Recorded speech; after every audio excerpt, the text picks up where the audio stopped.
जब रैंक आती है मतलब एक अपने मन में तो ये होता है कि यार बढ़िया हो गया, रैंक आ गई। वही मतलब रियल में कुछ फर्क पड़ता है इसमें? बहुत फर्क पड़ता है सर, जैसे? बहुत ज़्यादा। मतलब मैं कई सारे पर्सपेक्टिव से बताता हूँ। हाँ। एक तो सोसाइटी में फ़र्क पड़ता है, जो आपको ये देखते था अरे ये तो सुबह शाम बैट बॉल खेलने जाता है, बस इसका कोई ऐसा कुछ नहीं है, बस ट्यूशन्स पढ़ाता है। एंड आज वो आप करके बात करते हैं। एंड कुछ ने तो मेरा फ़ोन नंबर तक ले लिया है कि सर हमारे बच्चे का भी एक बार करवा देना फिर एडमिशन।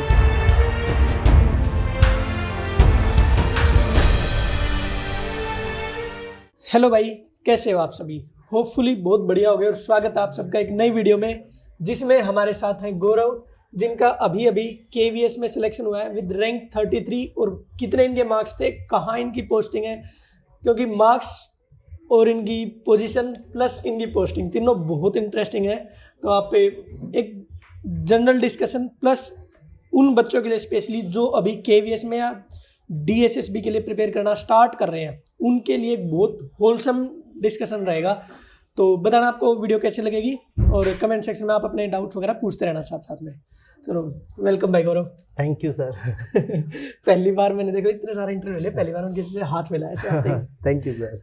तो स्वागत है भाई हमारे चैनल पे। मेरा नाम गौरव सिंह है और मेरी अभी केंद्रीय विद्यालय PRT एग्ज़ाम में ऑल इंडिया रैंक 33 है और मेरे रिटन में स्कोर 155 था और मेरा इंटरव्यू में स्कोर 55 है और मेरी पोस्टिंग अभी दिल्ली में ही हुई है और मैं रहने वाला भी दिल्ली का हूँ। भाई साहब गोल्डन एरा जी रहे हो आप अपनी जॉब का, सच बता रहा हूँ। जी सर। हाँ देखो, अच्छा KV में आप जब मतलब ऐसे फॉर्म फिल किया या जब KV का नाम सुना आपने, तब ऐसा आपने कभी सोचा था? नहीं, तब ऐसे मेरे पास आने का मौका मिलेगा आपको? जी यार जी, क्या जी सर, मैंने नहीं सोचा था अभी तक। ठीक है, थैंक यू भाई, फिर भी आप आए, है ना? जी सर। धन्यवाद आपका। हाँ मतलब आपने सोचा था कि दिल्ली में पोस्टिंग आ जाएगी? नहीं, इतना मैंने बिल्कुल नहीं सोचा था, क्योंकि जब फॉर्म फिलिंग वाले टाइम पे जब ये था कि बस जॉब मिल जाए, हाँ। कुछ रैंक का नहीं पता था, कुछ पोस्टिंग का नहीं पता था, ये था कि मुझे पता है बाहर ही पोस्टिंग होनी है। हाँ। एंड उस टाइम से मैंने खाना बनाना भी शुरू कर दिया था ओ भाई कि हाँ खाना बनाना सीख लूँगा और बाहर जाके बाहर पोस्टिंग होगी। बट भगवान ने चाहा और बस थोड़ी सी मेहनत तो हो गया बस दिल्ली में सिलेक्शन। तो ठीक है भाई, लड़के को खाना बनाना आता और छोटी मोटी चीजें सीख ही लेगा। ठीक है, सरकारी नौकरी है, वॉच आउट करो। अब इसके बाद एक चीज ही आती है, मतलब जब आपका सिलेक्शन हुआ और मतलब एक तो ऐसे वेट कर रहे थे बच्चे की ईगरली, कब आएगी भाई लिस्ट इतनी तरह की, अब आ रहा है इंटरव्यू, अब आ रहा है फाइनल रिजल्ट, वो एक काफी लंबा टाइम ले गया था। और फिर उसके बाद आपका रिजल्ट आता है। एक तो वो टाइम बताओ कि उस टाइम पे कैसा एकदम माहौल, कैसी आपकी फीलिंग्स थी, प्लस जब आपको ये पता चला कि दिल्ली में आपकी पोस्टिंग, हाँ, तो वो तो एक मतलब इमेजिन भी नहीं कर सकता था कोई। हमारा रिजल्ट आया था 28 नवंबर को एंड अराउंड 8 महीने हो चुके थे लगभग, ठीक है, वेट करते करते कि कब आएगा। एंड फाइनल रिजल्ट उस टाइम पे मुझे अभी तक याद है, मैं ट्यूशन पढ़ा रहा था घर में। एंड जैसे ही रिजल्ट आया, मैंने बस पहले अपना नाम सर्च किया, गौरव सिंह, एंड उसमें आया 1 of 1। लिस्ट में लिखा रहता है ना ऊपर 1 of 1, मतलब पूरी लिस्ट में सिर्फ एक ही है और वो आप हो, ऐसे करके।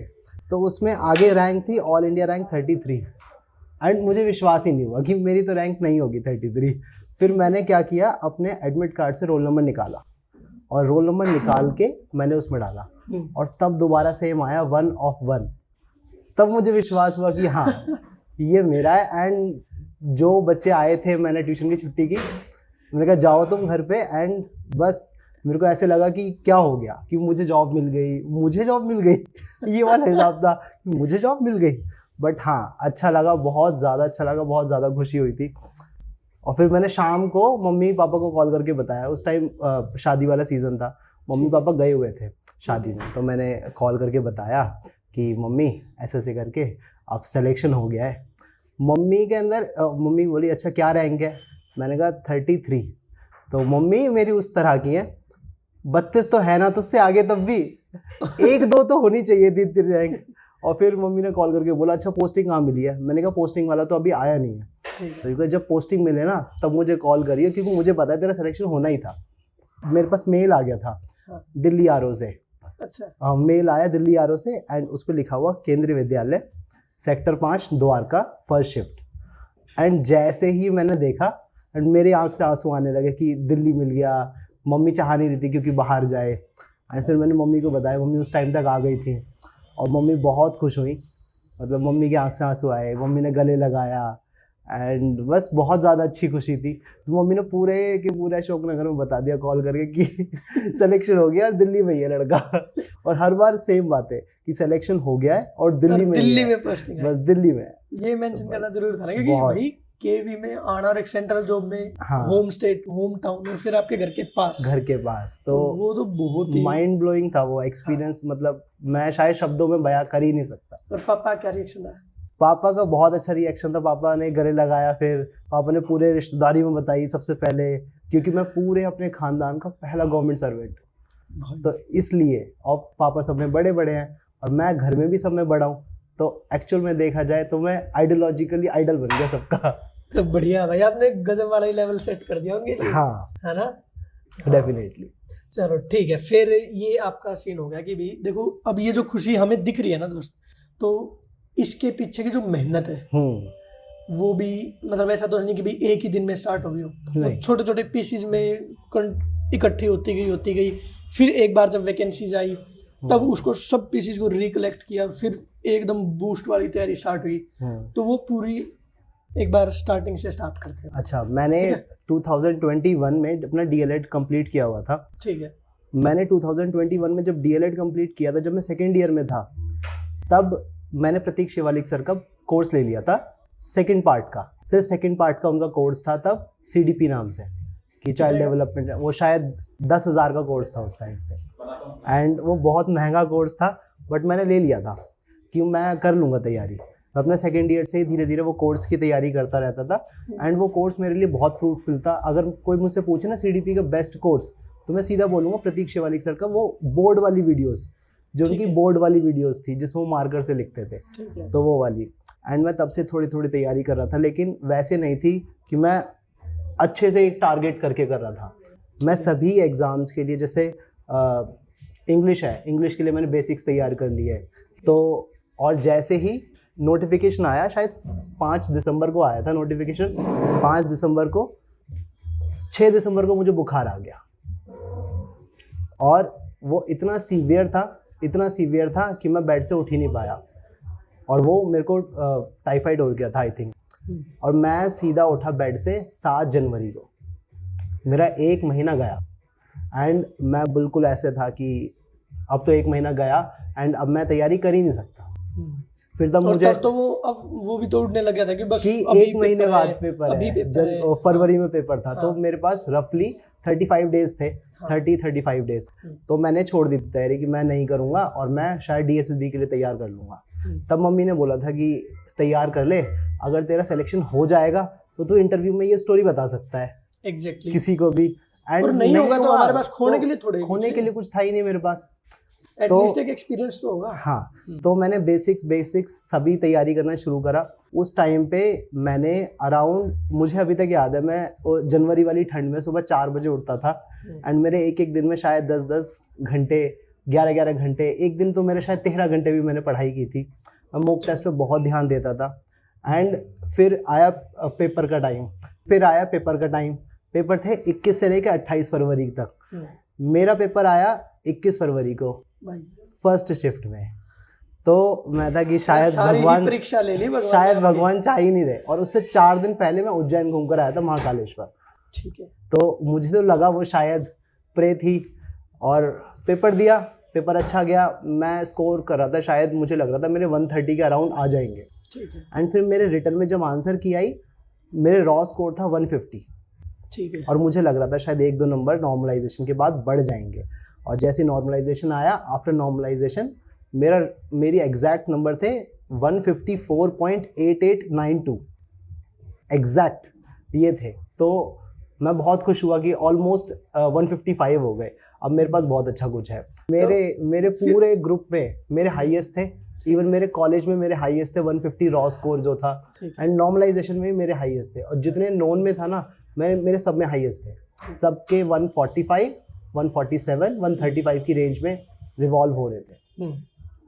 फिर इंटरव्यू के लिए मैंने अध्ययन मंत्रा का, क्योंकि कोई भी ऑफलाइन प्रोवाइड नहीं करवा रहा था, तो मैंने अध्ययन मंत्रा का मॉक इंटरव्यू का बैच स्टार्ट किया था। शायद मॉक इंटरव्यू 3.0 था वो, मतलब थर्ड वाला था।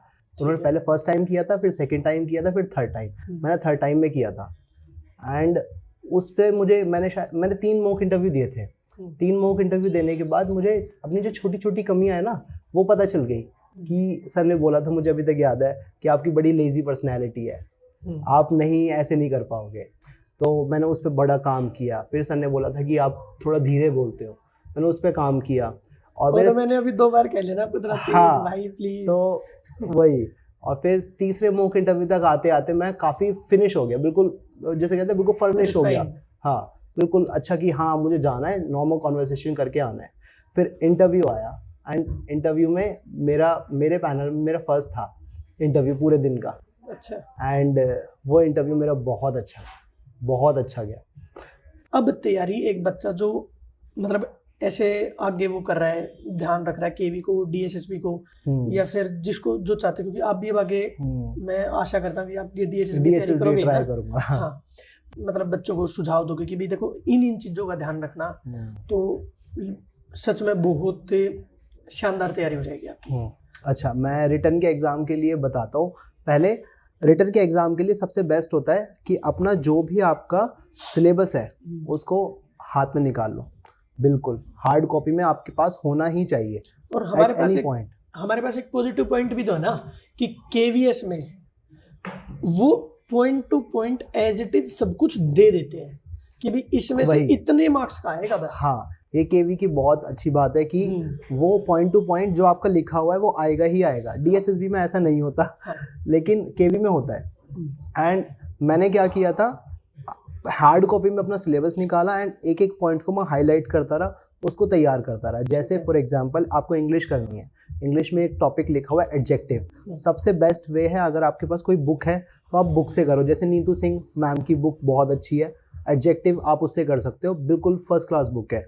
और देखो भाई, एक ना बच्चों के मन में जैसे आएगा कि इतना रिवीजन कैसे करेंगे सर, हम आईएएस की तैयारी थोड़े कर रहे हैं। देखो, अगर आपको एक सेफ साइड लेके चलनी है कि मतलब जैसे आंटी जी का रिएक्शन था सबसे पहले क्या था कि भाई पास तो होना ही था। तो अगर ये रिएक्शन चाहिए ना आपको अपने पेरेंट्स से कि भाई पास तो हो ही जाएंगे, तू ये बता पोस्टिंग कहाँ आई, रैंक कितनी आई। हाँ। ये अगर आपको कंफर्ट जोन को पुश करना है, समझ गए, अपने पेरेंट्स के लिए भी और अपने लिए भी, तो आपको अपने कंफर्ट जोन को पुश करना ही पड़ेगा। उससे बाहर निकल के एक बार मेहनत करनी पड़ेगी। तो इंग्लिश हो गया हमारा, और उसके बाद फिर बाकी सब्जेक्ट जैसे मैथ हुआ। मैथ का आपका लकीली ये थोड़ा सा 5th तक का आया। हाँ। लेकिन क्योंकि मुझे जहां तक मैं आशा करता हूँ कि आपने केवल 5th तक का तो प्रिपेयर नहीं किया होगा ना, प्रिपरेशन आपकी ठीक ठाक होगी। ठीक है, हाँ, है ना। मैं मैथ्स के लिए बताता हूँ। मैथ्स मेरा ठीक था क्योंकि मैंने 12th तक मैथ्स पढ़ी हुई है, अभी ग्रेजुएशन में भी मेरी मैथ्स चल रही है, तो मैथ्स मेरी ठीक थी। और मैं 10th के बच्चों को ट्यूशंस भी देता था। ठीक है, तो मेरी मैथ्स ठीक थी। मेरे पे इतना टाइम नहीं था कि मैं सारे टॉपिक्स दोबारा करूँ। एंड मैं जस्ट मैथ्स के लिए क्या करता था, जो भी मेरे टॉपिक आ गया, जैसे प्रॉफिट एंड लॉस कोई टॉपिक है, तो मैं उसके सिर्फ सारे के सारे प्रैक्टिस क्वेश्चंस करता था, क्योंकि मेरे को टॉपिक्स पहले से आते थे। ठीक है, एंड वो प्रैक्टिस क्वेश्चंस करने के बाद मेरे लगभग 90% ठीक जाते थे। एंड फाइनल जो मैथ्स में नंबर आए थे वो भी मेरे 20 आउट ऑफ 20 थे, एंड रीजनिंग में भी 5 आउट ऑफ 5 थे। ठीक है। और अगर मैं किसी नए को बताऊं जिसकी मैथ्स एवरेज है, फिर एवरेज है, अगर जिसकी बहुत अच्छी है तो वो सिर्फ प्रैक्टिस क्वेश्चंस पे ध्यान दो। जिसकी एवरेज मैथ्स है तो वो क्या कर सकता है, या तो कोई कोर्स ले लो, CGL का कोई अच्छा सा कोर्स आता है, कोई भी कोर्स ले लो, सबसे बढ़िया होता है, कोर्स ले लो। उसके साथ साथ प्रैक्टिस क्वेश्चंस पे ध्यान दो। जैसे आपने प्रॉफिट एंड लॉस किया, उसके बाद उसके प्रैक्टिस क्वेश्चंस किया अराउंड 100 क्वेश्चंस। 100 क्वेश्चंस में से कुछ ऐसे क्वेश्चंस होंगे अराउंड 70 क्वेश्चंस जो आप कर लोगे। 30 क्वेश्चंस ऐसे होते हैं जो आप नहीं कर पाओगे। ठीक है, जस्ट सर्कल कर लो उन्हें। जब आप सेकंड रिवीजन करोगे ना, तो आपको वो 100 क्वेश्चंस करने की जरूरत नहीं है। You just need to do all those 30 questions. उससे 30 क्वेश्चंस में भी ऐसे क्वेश्चंस होंगे लगभग 10 जो आप पे फिर नहीं हो पाएंगे, उस पर सेकंड सर्कल कर लो। तो आपकी ब्रेन की कंडीशनिंग हो गई है कि ये जो सेकंड सर्कल वाले हैं, these are the most important questions, and जो फर्स्ट सर्कल वाले हैं, these are important question, and rest of the 70% questions वो मुझे आते हैं। ठीक है, इस तरह से एक एक टॉपिक पे करके जाना, और उसके बाद मॉक टेस्ट। मॉक टेस्ट ही है जो आपको आपकी लंका पार कर सकता है। मॉक टेस्ट के बिना मतलब सिलेक्शन मुझे ऐसा लगता है कि नहीं हो सकता। हिंदी के लिए सबसे बेस्ट है, एक राजस्थान बोर्ड की बुक आती है 9 to 12 की, सेम एक ही बुक है वो राजस्थान की, तो वो काफ़ी अच्छी बुक है ग्रामर की। और जनरली जो हिंदी बेल्ट वाले लोग हैं उनकी हिंदी ऑलरेडी अच्छी होती है। मैथ्स के लिए मैंने आपको बता दिया, अगर आप बहुत अच्छे हो मैथ्स में तो जस्ट प्रैक्टिस करो, एवरेज हो तो कोर्स ले लो, और बिलो एवरेज हो ना तो थोड़ा सा आपको ध्यान देने की ज़्यादा ज़रूरत है। ट्राई करो बिलो एवरेज वाले क्लास 6th से क्लास 5th से NCERT पे काम करना शुरू करो, प्राइवेट पब्लिशर की बुक्स पे। रीजनिंग के लिए ज़्यादा हाथ पैर मारने की ज़रूरत नहीं है, आपका मैथ्स के साथ साथ अच्छा कवर हो जाता है। टॉपिक डालो, वेन डायग्राम, एक YouTube पे इतनी वीडियो मिल जाएंगी जो आपको अपने लिए ठीक लगे उसके अकॉर्डिंग आप सीख लो। टॉपिक डालो वेन डायग्राम फॉर SSC, 2 घंटे की वीडियो आएगी, वेन डायग्राम खत्म। सेम 20 क्वेश्चंस होते हैं एंड वो आपके लगभग पूरा सिलेबस 25 डेज में खत्म हो जाएगा। अब कौन सा बच गया सर? जीएस इसमें 5 नंबर की थी, तो मैंने तो तैयार नहीं की थी। ठीक है। मेरे कुछ फ्रेंड्स थे वो बहुत अच्छे से लगे हुए थे तैयारी करने में, बट मैं नहीं तैयार कर रहा था क्योंकि 5 नंबर के लिए ना आप इतना इनपुट नहीं दे सकते कि जो आपको आउटपुट ना मिले उतना। मैंने 5 नंबर के लिए क्या किया तो मैं आपको फ्रैंकली बताता हूँ। मैं गया, मुझे 5 के 5 क्वेश्चन नहीं आते थे, 5 में C लगाए मैंने, और बाद में पता चला 3 ठीक थे। तो यही अप्रोच है, यही एग्जैक्ट अप्रोच है। और अगर ये DSS भी होता तो मैं डेफिनेटली टच भी नहीं करता उन क्वेश्चंस को, क्योंकि नेगेटिव मार्किंग थी। बिल्कुल। और ये अब क्यों करूं मैं उतना तैयार, क्यों मैं हिस्ट्री, ज्योग्राफी, पॉलिटिकल साइंस क्यों पढूं? और फिर बच के CDP के लिए मैंने बताया प्रतीक शिवालिक सर, मुझे पर्सनली बताऊं तो ठीक अच्छे हैं, बेस्ट है। एंड सेकंड कुछ टॉपिक्स थे, मैंने प्रतीक मलिक सर का कोर्स लिया हुआ था, तो उससे मैंने कुछ छोड़ भी रखा था या नहीं? कुछ टॉपिक मैंने उसके भी तैयार कर लिए थे उनसे, एंड उनके काफ़ी टू द पॉइंट टॉपिक्स थे। एंड एक हिमांशु सर की वीडियोस चल रही थी 2-2 घंटे की, 3-3 घंटे की, ऑल इन वन करके कुछ थी। तो मैंने उसका एक शायद 4th यूनिट थी या 5th यूनिट, वो मुझे अभी याद नहीं आ रही। एक तो NEP वाली थी, उसके अलावा एक लीडरशिप वाली। उसमें जितने भी क्वेश्चन आए हुए थे, चाहे टेक्स्ट बुक पे हो चाहे किसी की टेस्ट NIUS के भी, तो हाँ, तो जो 4th और 5th यूनिट थी वो मैंने हिमांशु सर की 2-2 घंटे वाली वीडियोस थी उससे कर ली थी। एंड CDP के लिए बस मैंने इतना ही किया था बस, और तो कुछ है ही नहीं। EVS के लिए आप जो अभी आया था NCERT, उससे बाहर कुछ नहीं। पहले 3 to 5 की NCERT करो, अगर आपके पास तब भी टाइम बचता है तब आप 6 to 8 पे फॉरवर्ड कर सकते हो, लेकिन 3 to 5 मस्ट है, क्योंकि उसी के आया था, सब कुछ क्वेश्चंस उसी के थे।